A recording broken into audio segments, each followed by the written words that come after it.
Hey, so should anybody buy a Samsung Galaxy Fold?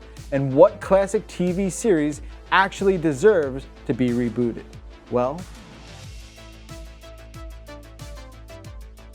hey, what's going on, everyone? Welcome to another edition of Nope, Sorry, the CNET debate show where I, Jeff Bacalar, argue with my friends and colleagues over 3 rounds of dead serious discourse. Joining me today, one of my good friends, one of my oldest friends. He's very old, Mr. Russ. Frushtick, how are you, buddy? I'm lovely, thank you. And old, that's true, but you know what? In my heart, still young. That's the only place it matters. Amen. Thanks so much for being here. My pleasure. Here's how the game works. Russ and I will debate 3 topics. We will receive up to 5 points based on how well we made our argument. Who's going to decide all those points, you ask? None other than Sadie Guinness from TV Guide. Sadie, thank you for being here. Thank you for having me. Of course, it's our pleasure. This is like a little old school 404 reunion. I'm a little choked up about that. Nevertheless, let's pivot into the impossible task of completing this program. Sadie, what is the first topic, please? So Samsung finally revealed details about its foldable phone, but should anyone actually buy a foldable phone? 90 seconds, go. Russ. All right, so here's the thing about the foldable phone. I know I was supposed to come out against the foldable phone. I realized that was the plan. Yeah. But honestly, like a foldable phone, we're talking probably like what, $700, $750, something like that. Totally reasonable. Also, folding it, you could just like fold it in your wallet, right? It's probably like the size of like paper, like money. You could just fold it right in your wallet. No. No? No. It's not? Don't act like you don't know. What do you mean? It's real bad. It's good. No. What? This is a trap. Keep going. Keep going. Sure. I'm sure it, like the design like looks really cool. Like if you look at the phone while it's folded, I'm sure like it doesn't look like a mid-90s block of cardboard. Not gonna get away with this. No? No. You're not gonna get away with No, I'm sure that's all. I see what you're trying to do. No one's ever tried that before. Well played. Here's why that phone's awesome. Okay? That phone is awesome is because it represents the future of where we're going. It is the first phone to actually take a chance, take a risk, for crying out loud. So what if it's really bulky and expensive and horrible, and who in their right goddamn mind would buy this thing? But we will look back on the Galaxy Fold and be like, you know what? Man, that was a heinous piece of shit. And I can't believe all these bought that phone, but you know what? That kickstarted a cell phone revolution, and who cares if the battery lasted 14 minutes? I see what you did there. Hey, this round's not even over yet. But You might just give me all the points? that was smart. Good for you, man. Sadie, tell us how Russ did. I'm tempted to give you a pity point, but I have to give Russ all 5. Whoa! 5-0? That's not... You made his case for it. Okay, that is some reverse psychology. I just got. All right, fair enough. Man, I don't know how I'm gonna pivot out of that one, but we'll figure it out. Thanks, Sadie. Thanks, Russ, for embarrassing me on my own program. Topic 2, Sadie, please. What is it? It seems that every week another TV show is being remade or rebooted. That being said, what classic series actually deserves to be brought back? Convince me. Go. Okay, I'm going to say that I would love to see another Addams Family. Bring back the Addams Family. Think about how much fun to cast this show would be. Think about the proven track record that Addams Family has. No one thought they'd be able to make 2 fantastic films out of the Addams Family, but guess what? We did it and they were great. You have so many different storylines to do. This is perfect for one of those streaming networks. And think about all the fun you could have with guests and like new storylines, and take that universe still needs to be explored. Bring back the Addams Family. That sounds fun, Yeah. Jeff. That sounds fun. Unfortunately, we don't really live in a fun world. We live in a dark world, a sad world, a lot of things going wrong in this world, and we really don't know how to deal with them. There's really only one group that could handle conveying the problems of the world to us in an interesting and thought-provoking way: dinosaurs. I want to bring back dinosaurs. Now, here's the thing about dinosaurs. Ended on really a very dark note. They all froze to death. Global warming right there. Talking about economic stability, talking about politics.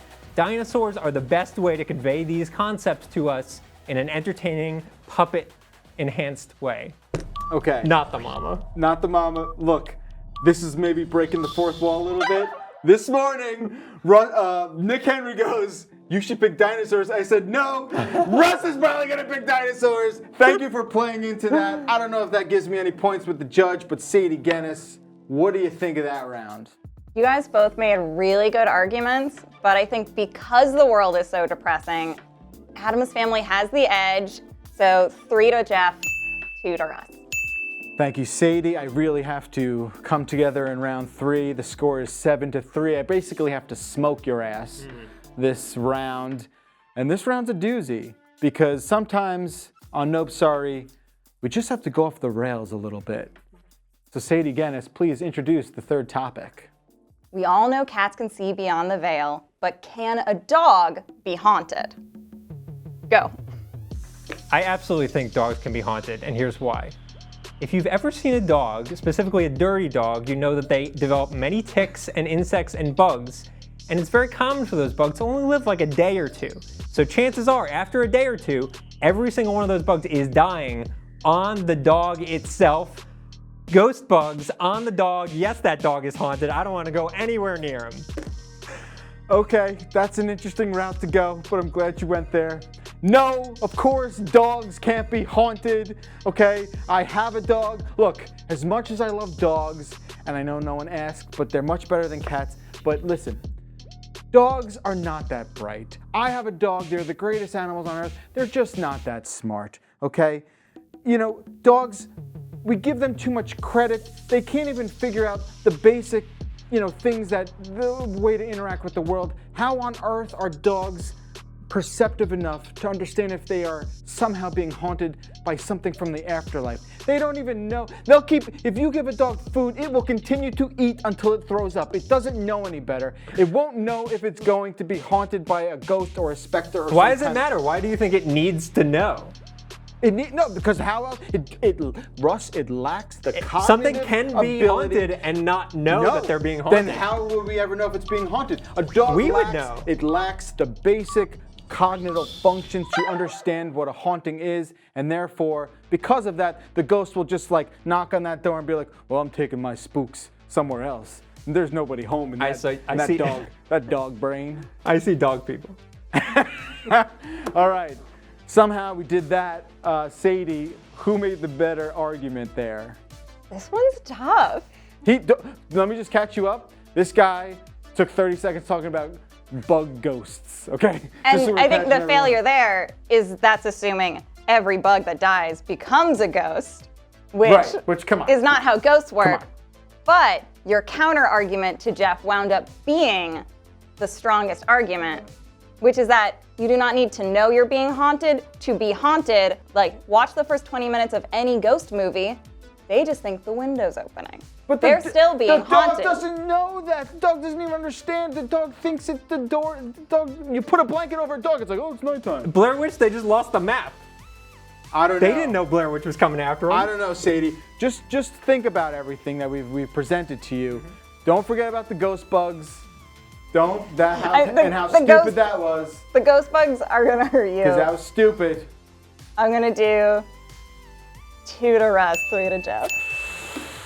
Damn it. All right, I still lost 9-6. Russ Frushtick. This was a hell of an episode. We went places I didn't think we'd go. Sadie Guinness, always a pleasure. Please come back at your earliest convenience. Would you? Anytime. Excellent. All right, we still have to debate. I still have to win that one.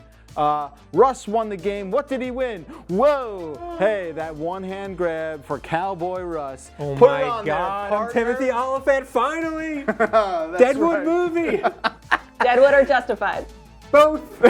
Excellent. There you have it. Another fantastic episode of Nope Sorry. Please like and subscribe and hit the bell and all that shit on YouTube. And if you want your topic discussed and debated in the next episode, leave a comment in the section below. Until next time, YouTube, we'll see you then. Y'all come back now, you hear? Jesus Christ.